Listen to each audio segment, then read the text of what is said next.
Well, California Dreaming didn't turn out the way the Republicans wanted it.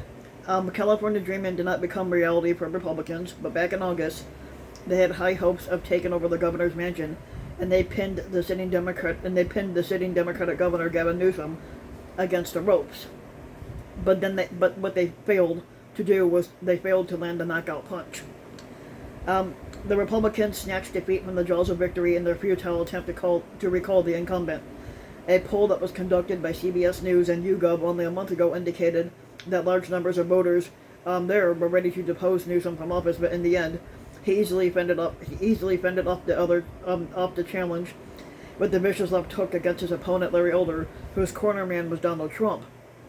The big question is what happened in the last 30 days to turn the tide. The answer to that is that the GOP is its own worst enemy. The result from California should serve as a warning to the Republican Party across the country about its encouragement of the resistance to the pandemic precautions. The epidemic had receded in the spring, but hurt the party's fortunes when it reared its ugly head again late in the summer, while Republicans remained indifferent to the life-threatening threat. Newsom's resounding victory is a rousing validation of his aggressive fight against the deadly and destructive COVID-19 pandemic. The exit poll indicated that the electorate considered the pandemic the biggest problem facing the state. Now, four out of every 5 voters who prioritized the pandemic opposed the recall, and most Californians had thought that the governor's aggressive actions to control the plague were warranted. For example, over 70% of the voters supported his mask mandate for school students. The widespread support for his anti-pandemic program should encourage President Biden to continue his own major offensive against the disease. And voter validation of Newsom's achievements is also a repudiation for the failure of Republican policies that give aid and comfort to hardcore anti-vaxxers and anti-maskers who imperil the lives of their fellow Americans. The governors, Ron DeSantis, who's a Republican from Florida, and Greg Abbott, who's a Republican from Texas, could learn an important lesson from Newsom's success.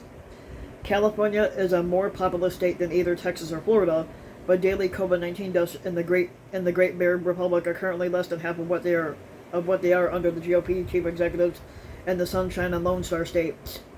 Newsom's success Tuesday also raises serious questions about Trump's death grip on his party. When it became clear to voters in August that they could get rid of the governor, and when the identity of the alternative emerged, the tide turned against the recall. At that particular point, the race became less a referendum on the governor's performance and more a competition between Newsom and the presumptive Republican gubernatorial candidate Elder. And this dynamic was a disaster for the fucking GOP. There are millions of Republicans in California, and the GOP could hardly have done worse than anoint him as the party's standard bearer. But this is the age of Trump and the GOP, and the cream no longer rises to the top in what used to be the party of Lincoln. Elder is a right-wing radio shock jock who trades in invective and insults. His background made him the perfect Trumpian surrogate and a recipe for political disaster. The exit poll revealed that only a third of the voters liked him anyway. Not very high, but But like his mentor, Elder has insulted women on multiple occasions.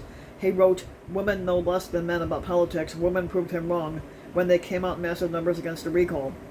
Elder also likes bringing attention to himself with shocking statements more than he favors engaging and reaching out to voters.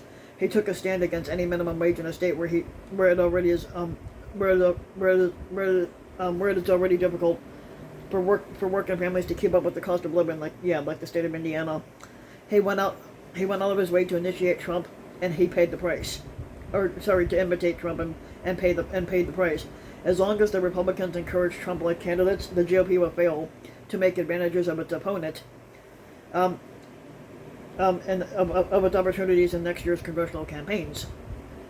Now, California still sets national trends, even though it isn't a bellwether state. Both parties can learn lessons from Newsom's victory and the recall failure.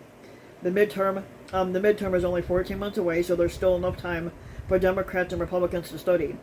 Republicans are in basically a political peril if they fail to graduate from the California College of Hard Knocks.